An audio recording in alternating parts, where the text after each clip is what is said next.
right, so today we're here to talk about the new 240 rule. If you guys aren't familiar with the changes that USSSA is making, um, they're gonna start the 240 rule where the bat, when you come into test, right now, if your bat gets pulled or you go into a conference and test, it's 220. So basically, they put your bat in, they put it through a tester. If it's 220 or higher, it's allowed in play. If it's lower, it gets pulled.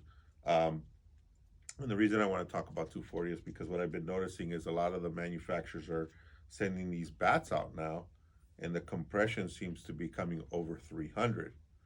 But um, we'll talk about more about that afterwards. What I want you guys to listen to is what happens when I go to compression test these bats that are new in the wrapper. So I'm going to take the first one. The reason I picked these two bats, by the way, is because these are two of my favorite bats. And the reason why I say they're my favorites is because um, they start with this high compression and they drop down, but they perform really well out of the wrapper. Um, I was pleased with both, and I would consider them hot out of the wrapper in the sense that I would use them in a game. But anyways, going back to this, so I'm gonna put this through.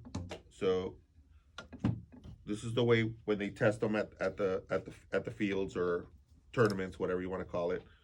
And I'm not gonna talk during this process because I want you guys to hear this. All right, so listen.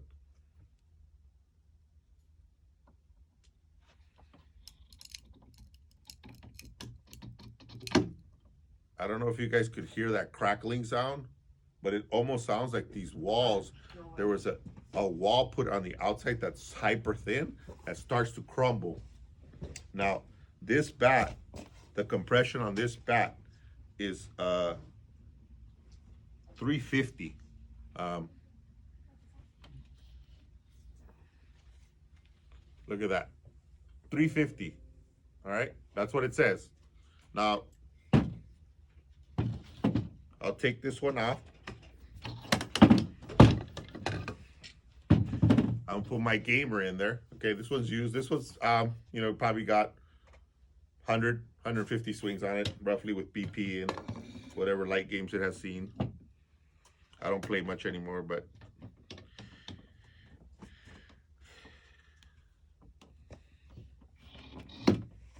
notice no crackling sound. No, it was just boom. This thing, 250. That's what it's testing at, which is incredible because if you see the performance, it's pretty good. I mean, I one hopped a 340 fence. We sometimes hit at a baseball field to go test the senior bats. We need a little more distance, but we got it to one hop the fence, hit the fence a couple of times. So pretty impressive for me, that a bat with this kind of compression and then it drops 100 psi, but it's performing. But the point is, it's performing. The next one I want to do is the Resmondo. All right, same thing. Put it through here. Both of these bats have half-ounce loads, by the way. Um, I guess that's why I like the way they feel. I like balanced bats normally, but these two bats to me swing really great. All right, so listen up again. So this one didn't crackle, didn't make any noise, but it didn't come in at the compression of normal. This one came in at about 280. All right, I don't know. Hopefully you guys can see this. You can edit it later if not, and check it out. But this is a Resmondo that got banged around about 50 times. Okay, because the one we did in the video, somebody bought it. They liked it so much they bought it. So we had to start a new one. This one doesn't have that many swings on it.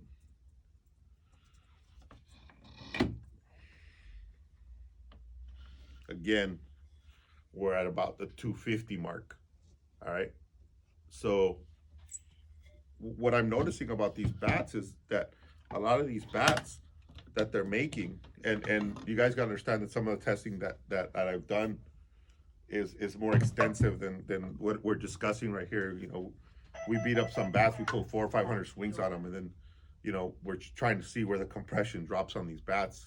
For those people who care about compression, there's some people who play backyard and you know, local leagues and stuff. They don't care about compression. Going back to what we're discussing, what I've noticed from these companies is that they're making them higher compression, and then they stop dropping at about 250, but the performance picks up, which is pretty impressive.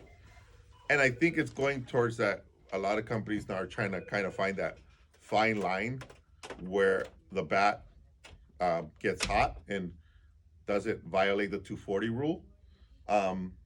This bat right here started at 280. This is a new Dudley Doom, which I really enjoyed swinging this bat. This bat performed very well out of the wrapper. And the testing on this one right now is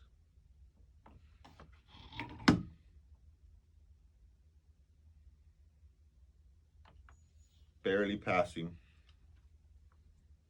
So this bat, we tested it 280, hit it about 100 times, dropped to about 250, and now it's like barely passing. It's like 225.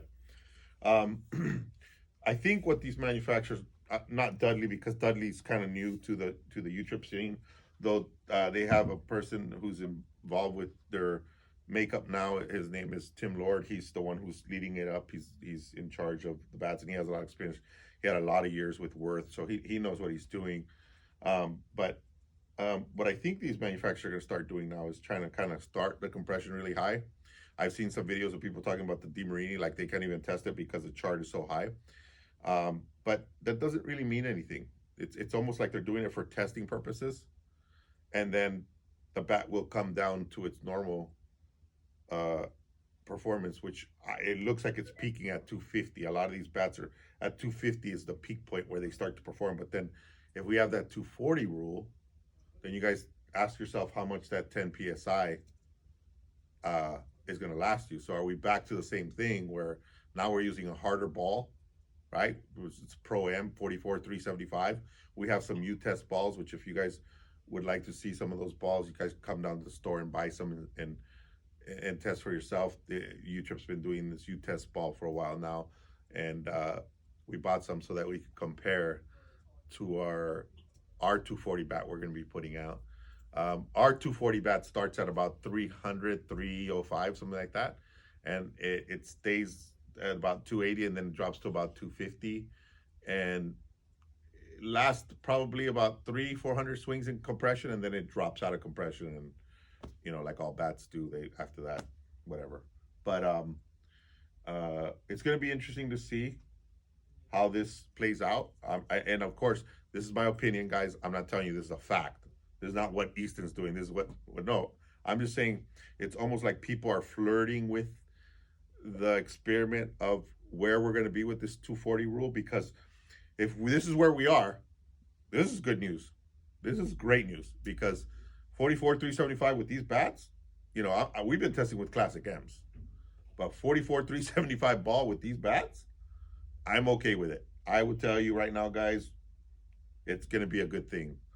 The only thing that's going to be bad is probably going to be for pitchers and defensive players who play infield, because the ball's going to be coming hot. I don't play either, so I'm okay with that. But other than that, guys, I mean, just take a look at some of your bats. You guys are buying some of the new stuff, and check the compression, see how high. Test it after 100 swings and see if you're kind of getting the same thing, that your bat's starting to perform around 250, and then it's staying right there at 250 for a while, because that's what a lot of these bats have done. They've stayed at 250 for 100, 150 swings, and this is very important for you guys to understand. A lot of people say, oh, my bat, you know, this, my bat broke, oh, my bat lost compression, this.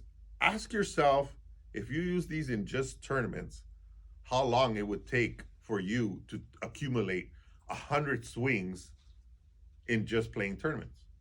And you're going to get an answer that you're going to get about 5-6 tournaments, because you're going 1-2, 2-2, 3-2, even a 4-2. But nobody's playing 8-0. Nobody's playing 7-0. Those are world tournaments. Those are big tournaments, you know. And we don't get those that often. You guys got to realize that when your bat when you swing it and you get distance, meaning I hit it over the fence, hey, that bat's going in my bag. It's a gamer, and that's it. Don't hit BP with it. You want to buy a twin to it and hit BP with that one? Cool. You want to buy a cheaper bat and hit BP with it? Even better. But my point to you is you want to stay in compression, and you want to get the maximum performance out of your bat, then use it only in tournaments, and you're going to see that after a while that these you don't have to be spending all the money of buying 5 or 6 bats because they're falling out of compression. Instead, you buy 2 or 3 bats, and just like I said, these Eastons and these Wirtz and even this Dudley, they're very durable. So even after it falls out of compression, you can keep it and use it as a BP bat. It doesn't mean you can't keep it. It doesn't mean you can't even go in backyard tournaments to swing it. It doesn't mean you can't even play in some of these tournaments where they're not checking compression. It means that you just got a good hell of a BP bat. So hopefully this puts a little light on this 240 rule. Don't be kind of concerned, oh, what's going to happen? Oh, it's not going to be the BB core rule. You know, everybody's talking about, oh, it's the BB core rule. Everybody was scared. It's not the BB core rule, guys. If I could still, I'm 50 years old, I could still hit it over the fence with these bats. There's no reason why you guys should say that you guys can't hit it over the fence, all right? Thanks for watching. Remember to subscribe and hit the bell button if you guys want to see some future videos. Thank you.